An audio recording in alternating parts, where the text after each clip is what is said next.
കൃഷ്ണ, എന്റെ വിവാഹം യഥാർത്ഥമായി നടക്കാൻ പോവാണ്. ഉടൻ തന്നെ എനിക്കൊരു തീരുമാനം എടുത്തേ പറ്റൂ.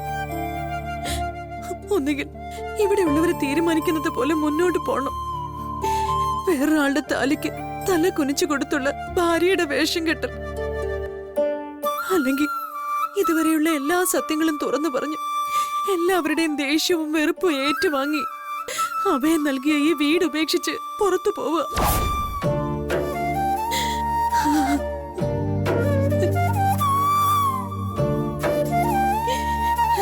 ഞാൻ എന്താ ചെയ്യേണ്ടത്? നീ വേണം എനിക്കൊരു ഉത്തരം തരാൻ. സത്യം പറഞ്ഞ ഞാൻ ഏറ്റവും കൂടുതൽ ഭയന്നിരുന്ന നിമിഷമായത്. എനിക്കിത് താങ്ങാൻ വയ്യ. എല്ലാവരും കൂടി നിർബന്ധിച്ച് എന്നെ പ്രസാദേട്ടന്റെ ഭാര്യയാക്കി മാറ്റുമെന്നാ തോന്നുന്നത്. നിന്നെ മറന്ന്, നിനക്ക് തന്ന വാക്ക് മറന്ന് ഞാൻ എങ്ങനെയാ മറ്റൊരാളെ വിവാഹം ചെയ്യുന്നത്? ആലോചിച്ചിട്ട് എനിക്കൊരു സമാധാനമില്ല.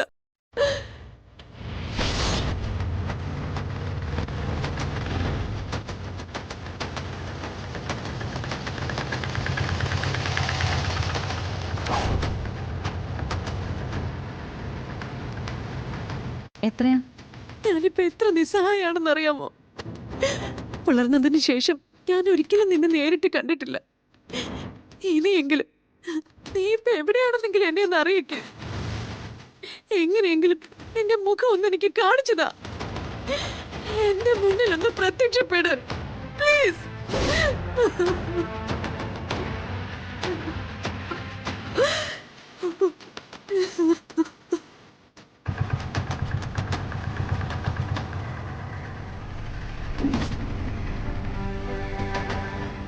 ഒന്നും നടക്കില്ലല്ലേ? ഒന്നും നടത്തി തരികയില്ല നീ. എനിക്കറിയാം, നീ നീ പണ്ടൊരു യാഥാർത്ഥ്യമായിരുന്നു. ഇപ്പൊ ആ യാഥാർത്ഥ്യം ഒരു സ്വപ്നമായി മറഞ്ഞുപോയി. ഞാൻ മാത്രം ഒറ്റയ്ക്ക്.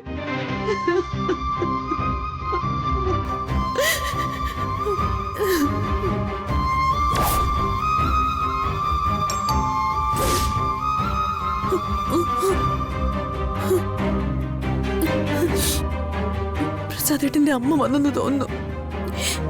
എന്റെ ഈ കരഞ്ഞ മുഖം കാണുമ്പോ എന്ത് കരുതുവോ എന്തോ.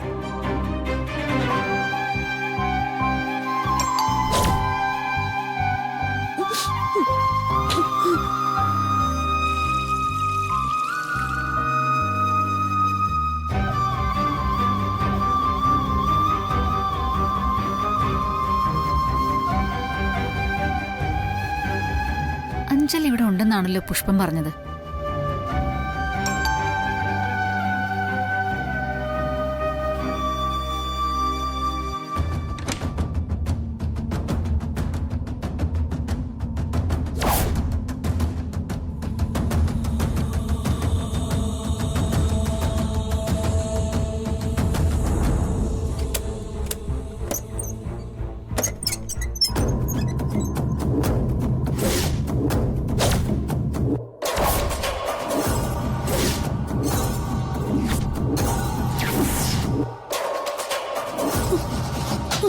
അമ്മായി, രാധ.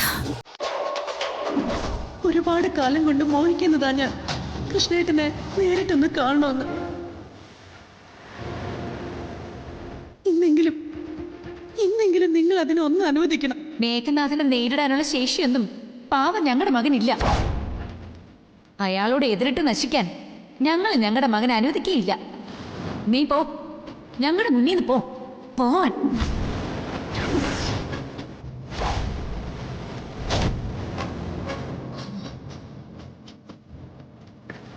ഞാൻ കൃഷ്ണപ്രസാദിന്റെ അമ്മയാ. നീയാണോ അഞ്ജലി?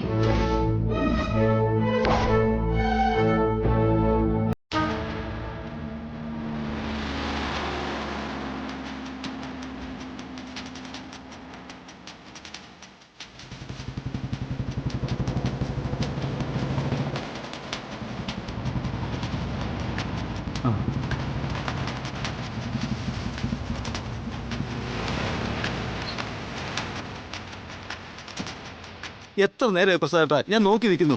അത് കൊള്ളാം. എന്തെല്ലാം കാര്യമായിട്ടാണ് ഞാൻ രാവിലെ ഇറങ്ങിയെന്നറിയാം. പകുതി പോലും കവർ ചെയ്തിട്ടില്ല.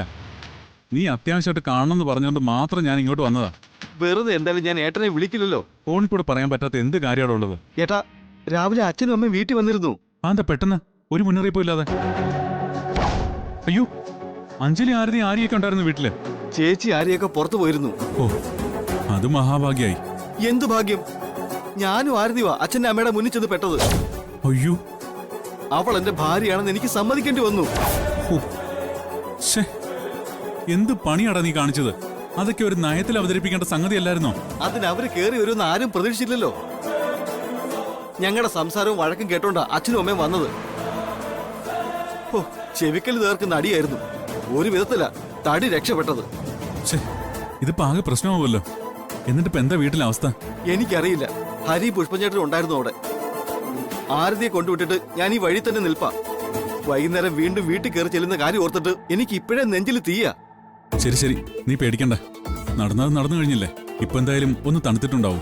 ഞാൻ എന്തായാലും ഹരി ഒന്ന് വിളിച്ചു നോക്കട്ടെ.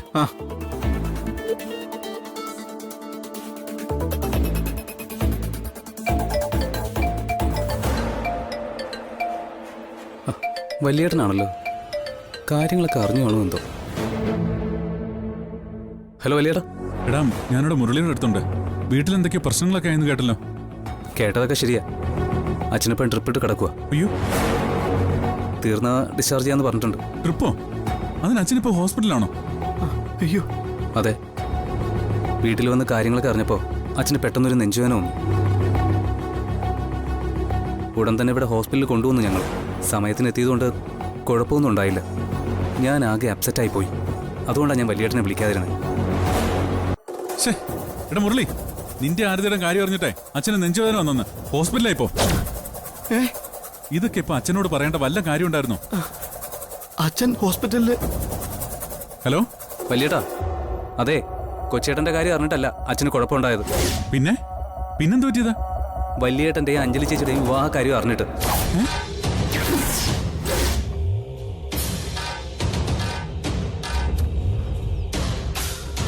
സത്യത്തിൽ അതാ വലിയ പ്രശ്നമായത്.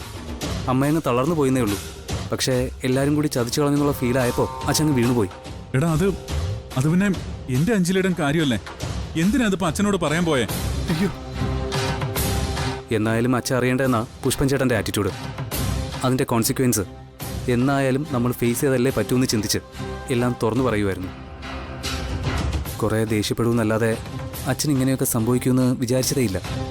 ദൈവഭാഗ്യം കൊണ്ട് വലിയ അപകടമൊന്നും ഉണ്ടായില്ല. ഇനിയിപ്പോൾ വന്നതിൻ്റെ ബാക്കി എന്താണെന്ന് ആലോചിക്കണം. ഇപ്പം ഞാൻ വെക്കുവാണേ. മരുന്നും കൊണ്ട് ചെല്ലണം. സമയം താമസിച്ചു. എന്താ ഏട്ടാ പ്രശ്നം? ഹരി എന്താ പറഞ്ഞത്? എന്റെ അഞ്ജലിയുടെയും കല്യാണക്കാര്യവും അച്ഛൻ അറിഞ്ഞുവെന്ന്. അയ്യോ, എനിക്ക് വയ്യ.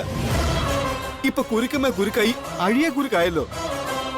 ഞാനും അഞ്ജലിയും തമ്മിൽ കല്യാണം കഴിച്ചിട്ടില്ല എന്നുള്ള കാര്യം എന്നെങ്കിലും ഇവരോടൊക്കെ തുറന്നു പറഞ്ഞ് പ്രശ്നങ്ങൾ അവസാനിപ്പിക്കായിരുന്നു. ഇതിപ്പോ അച്ഛനും അമ്മയും അറിഞ്ഞ സ്ഥിതിക്ക് കൂടുതൽ പ്രശ്നമാണല്ലോ എൻ്റെ ഈശ്വര. ഇനിയിപ്പോ എന്ത് ചെയ്യും?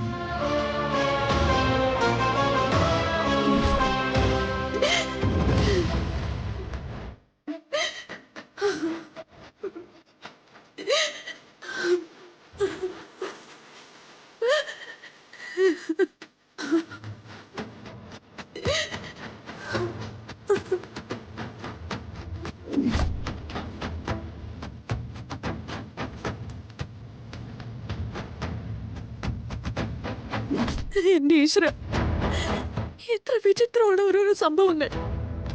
ഞാൻ ഇത്രയും കാലം കാത്തിരുന്ന എന്റെ കളിക്കൂട്ടുകാരൻ കൃഷ്ണൻ, അതായിരുന്നു എന്റെ പ്രസാദേട്ടൻ. എന്റെ ഈശ്വര, ഞാനിത് എങ്ങനെ വിശ്വസിക്കും?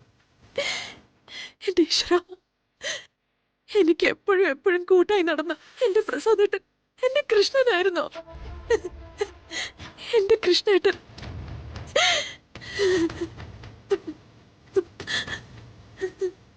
നമ്മൾ ഈ പ്രതിമകൾ കളയരുത്. ഞാൻ കളയില്ല. ഇത് കാണുമ്പോൾ മുഴുവൻ ഞാൻ കൃഷ്ണനെ ഓർമ്മിക്കും. ഞാൻ രാധയും.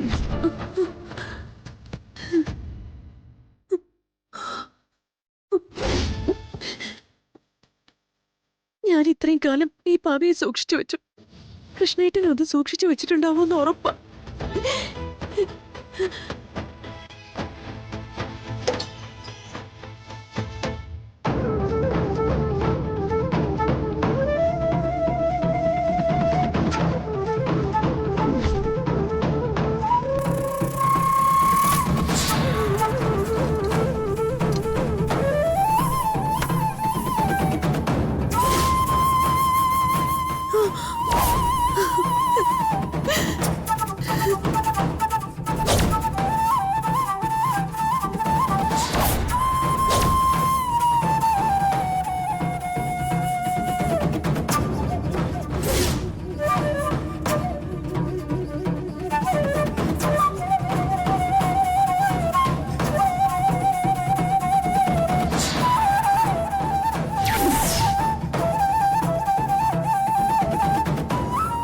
കൃഷ്ണനും രാധയും ഒരുമിച്ചു. ഒരുപാട് വർഷത്തെ കാത്തിരിപ്പ്, ഒരുപാട് വർഷത്തെ തപസ്, ഒരുപാട് വർഷത്തെ സ്വപ്നം ഒടുവിലിതാ സാധിച്ചിരിക്കുന്നു.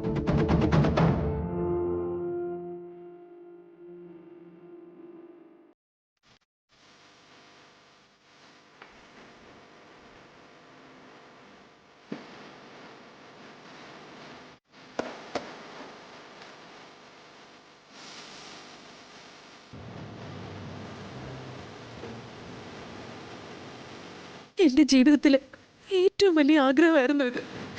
എന്നും ഞാൻ ഓർത്തത് എന്റെ പാവ കൃഷ്ണേട്ടന്റെ പാവയോട് ചേർത്ത് വെക്കാൻ പറ്റുന്ന ഈ ദിവസമായിരിക്കും ഏറ്റവും വലിയ അനുഗ്രഹത്തിന്റെ ദിവസമായിരിക്കുമെന്ന്.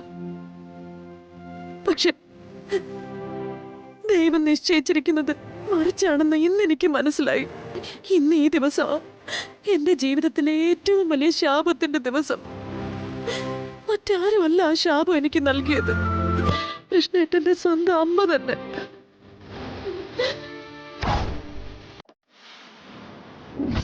വഞ്ചകിയ നീ, കൊടും വഞ്ചകി, നേരം നിറയില്ലാത്തവള്. അല്ലെങ്കിൽ അന്ന് ക്ഷേത്രത്തിൽ വെച്ച് തന്നെ ഞങ്ങളുടെ തലയിൽ തൊട്ട് സത്യം ചെയ്ത് തന്നെയല്ലേ കൃഷ്ണനുമായി മേലാൽ ഒരു ബന്ധത്തിനും വരില്ലെന്ന്. ഒരിക്കലും ആ മേഘനാഥന്റെ കൊലക്കത്തിക്ക് മുമ്പിൽ അവനെ ഇട്ടുകൊടുക്കില്ലെന്ന്. എന്നിട്ടും അവന്റെ ഭാര്യയായിട്ട് രഹസ്യമായിട്ട് താമസിക്കുക നീ ഇപ്പോഴും അഞ്ജലി എന്ന കള്ള പേരില്. അല്ലമ്മായി, അങ്ങനെ ഒന്നുമല്ല. എനിക്കറിയില്ലായിരുന്നു, ഒന്നും അറിയില്ലായിരുന്നു. സത്യം പറഞ്ഞ പ്രസാദേട്ടനാണ് കൃഷ്ണൻ എന്ന അമ്മായിയെ കാണുന്നതിന് തൊട്ട് മുൻപ് പോലും എനിക്കറിയില്ലായിരുന്നു. എന്നെ വിശ്വസിക്ക്. ഓ, ഇനി എന്ത് വിശ്വസിക്കാനല്ലേ? അല്ല, നീ രാധയാണെന്ന് അവനറിയാമോ? അറിയില്ല. അഞ്ജലിയാണെന്നേ അറിയാമോ? നന്നായി. അപ്പോ ഞാനിനി ഒരു കാര്യം ചോദിക്കാം. എന്റെ മകനെ കൊലയ്ക്ക് കൊടുക്കണമെന്ന് നീ ആഗ്രഹിക്കുന്നുണ്ടോ അതോ ഇല്ലയോ? മനസ്സിൽ തട്ടി വേണം നീ ഉത്തരം പറയാൻ. എന്താ അമ്മ ഈ ചോദിക്കുന്നത്? കൃഷ്ണേട്ടന്റെ ദേഹത്ത് ആരും ഒരു നുള്ളു പൂഴിമണല് പോലും വാരിയിടരുതെന്ന് പ്രാർത്ഥിക്കുന്നവളാ ഞാൻ. ശരി, അങ്ങനെയെങ്കിൽ അവന്റെ ജീവിതത്തിൽ ഇനി നീ ഉണ്ടാവാൻ പാടില്ല. രാധയല്ലാതെ മറ്റൊരു പെണ്ണിനെ അവൻ ഭാര്യയായി സ്വീകരിക്കില്ല എന്നാണ് എന്റെ വിശ്വാസം. അത് സത്യമാണ്. എന്നെ പൂർണ്ണമായിട്ട് അംഗീകരിച്ചിട്ടൊന്നുമില്ല. നന്നായി. അപ്പൊ നിനക്കും അതറിയാം. പിന്നെ ഇനി നീ അവന്റെ ജീവിതത്തിൽ നിന്ന് ഇറങ്ങിപ്പോയാലും ഒന്നും സംഭവിക്കില്ല എന്ന് ഉറപ്പാ. ദേ, ഇവിടെ വെച്ച് ഇപ്പൊ എനിക്ക് നീ വാക്ക് തരണം. നീ രാധയാണെന്ന് ഒരിക്കലും എന്റെ മോൻ അറിയരുത്. ഒരിക്കലും. വാക്കുതാ. എന്താടി വാക്ക് തരാനൊരു മടി? ഇനി നീരാളിയെ പോലെ അവന്റെ കഴുത്തിൽ ചുറ്റിപ്പിടിച്ചിരുന്ന് എന്റെ മകന്റെ ജീവിതം നശിപ്പിക്കരുത്. വാക്ക് താടി. എടി തരാൻ.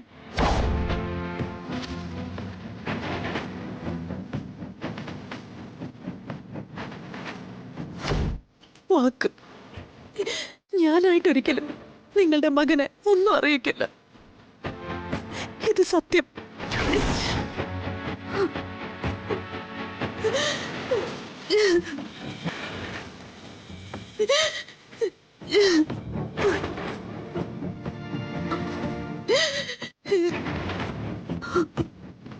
മോളെ, ഇങ്ങോട്ടൊന്ന് നോക്ക് നീ.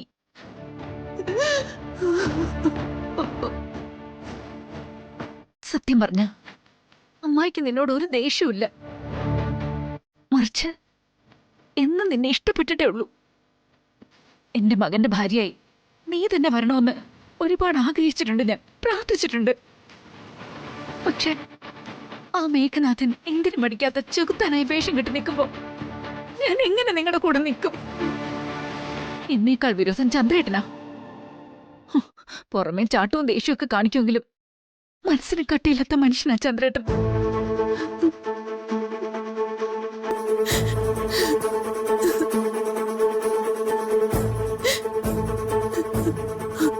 ഒരു കാര്യം കൂടി അമ്മായി നിന്നോട് ആവശ്യപ്പെടുക. അഞ്ജലി തൃപ്പങ്ങോട്ട് രാധയാണെന്ന് ചന്ദ്രേട്ടൻ ഒരിക്കലും അറിയരുത്. ഇന്ന് ഡിസ്ചാർജ് ആയി ഞങ്ങൾ ഇങ്ങോട്ട് വരുമ്പോ നിന്നെ കണ്ടാൽ എന്താ സംഭവിക്കാന്ന് എനിക്കറിയില്ല. ഞാൻ എന്താ ചെയ്യേണ്ടതെന്ന് അമ്മായി പറഞ്ഞാ മതി. ഞങ്ങൾ തിരിച്ചു വരുമ്പോ നീ ഈ വീട്ടിൽ കാണരുത്. എന്തെങ്കിലും കാരണം ഈ വീട്ടിലുള്ളവരോട് പറഞ്ഞിട്ട് നീ മാറി നിൽക്കണം. ഒരേ ഒരു രാത്രി മതി. നാളെ ഞാൻ ചന്ദ്രേട്ടനെയും കൊണ്ട് നാട്ടിലേക്ക് മടങ്ങിക്കോളാം. നിന്നെ കാണുന്ന നിമിഷം ചന്ദ്രേട്ടൻ എന്തെങ്കിലും പറ്റിയ ഞാൻ ജീവിച്ചിരിക്കില്ല എന്ന് ഉറപ്പാ. അമ്മായി, ആവശ്യമില്ലാത്ത കാര്യങ്ങൾ ചിന്തിക്കുകയോ പറയുകയോ വേണ്ട. ഇന്ന് തന്നെ എന്തെങ്കിലും കള്ളം പറഞ്ഞ് സീതമ്മയുടെ വീട്ടിലേക്ക് പോയിക്കോളാം. ഈ രാത്രി ഞാനിവിടെ നിൽക്കില്ല.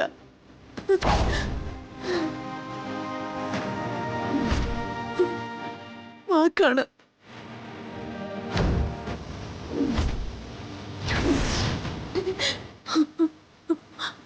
ആ വാക്ക് പാലിക്കാൻ ഞാനിപ്പോ സീതമ്മയുടെ വീട്ടിലേക്ക് പോവാ.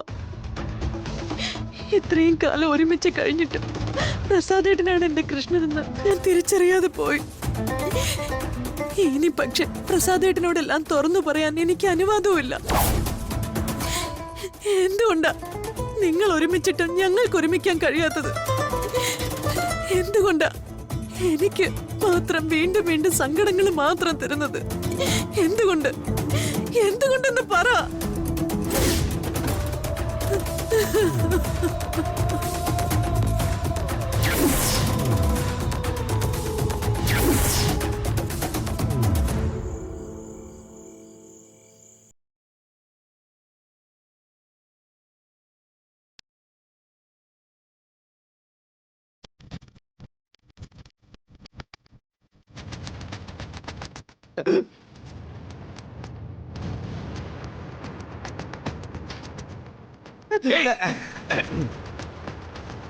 എത്ര നേരമായി ഞാൻ നോക്കിയിരിക്കായിരുന്നു.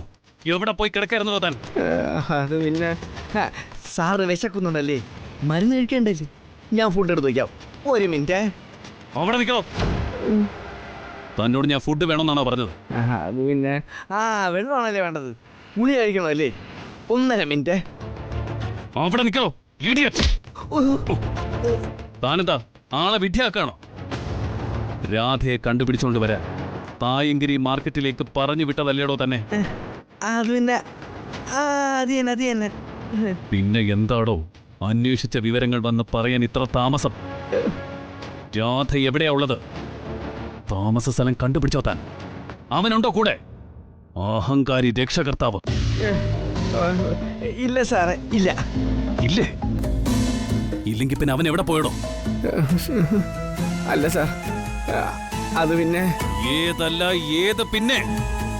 താൻ കാര്യം പറയടോ, നിന്നും മെഴുകാതെ. സാർ, രാധയെ കണ്ടുപിടിക്കാൻ പറ്റില്ല എനിക്ക്. ഞാൻ ചെന്നപ്പോ ആ ടി വിക്കാരൻ പോയി, രാധയും പോയി. പിന്നെ ചുറ്റില് എത്ര അന്വേഷിച്ചിട്ടും അവരാരും അങ്ങനെ ഒരു പെണ്ണിനെ കണ്ടിട്ടോണ്ടിരുന്ന ചുറ്റിലുള്ള എല്ലാരും പറഞ്ഞത്.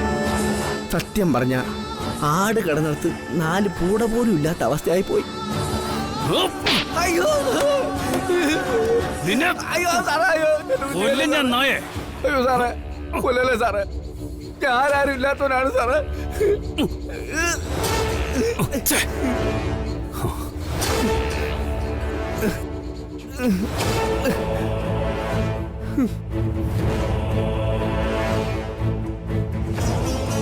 ചെന്നപ്പോ താമസിച്ചു, അത് അവസരം പറ്റിയത്. അബദ്ധം നിന്റെ. ഞാൻ കൂടി വരാന്ന് പറഞ്ഞതല്ലേ? നീയല്ലേ തനിച്ച് പോയി കണ്ടുപിടിച്ച് ഒലത്താന്ന് പറഞ്ഞത്? അങ്ങനെ സാർ വിചാരിച്ചത്. പക്ഷെ ഞാൻ വിചാരിച്ചിട്ട് ഒന്നും ഒലത്തായി കണ്ടുപിടിക്കാൻ പറ്റിയില്ല സാർ. എന്ത് ചെയ്യാന്? ഇത്തവണ കപ്പിനും ചുണ്ടിനും ഇടയിൽ വെച്ച് നഷ്ടപ്പെട്ടെന്ന് പറഞ്ഞ പോലെ ആയി. രാധ ദേ വന്നു, രാധ ദേ പോയി. മണ്ടന്മാരത് നമ്മളാ. ഛെ, ഛെ.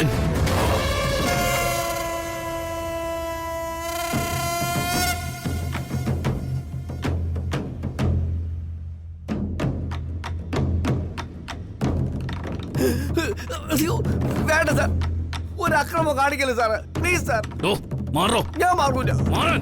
ഞാൻ മാറൂല സാർ, കൊന്നാലും ഞാൻ മാറൂല. ഛെ. നിന്നെയൊക്കെ എന്തിനാ ഞാൻ തീറ്റി പോറ്റുന്നത്? വെറും വേസ്റ്റ്. എന്റെ പൊന്ന് സാറ്, എന്നെ തല്ലിയിട്ടും ചവിട്ടിയിട്ടും ഒരു കാര്യമില്ല. ഇത്രയും നാൾ സാറ് വിചാരിച്ചിട്ട് അവരെ പിടിക്കാൻ പറ്റിയോ? ഇല്ലല്ലോ. രാധ വേണ്ട, അവളെ കൂടെ നടക്കുന്ന ഒരുത്തനുണ്ടല്ലോ, അവനെ തൊടാനെങ്കിലും പറ്റുമോ സാറിന്? ഇല്ലല്ലോ.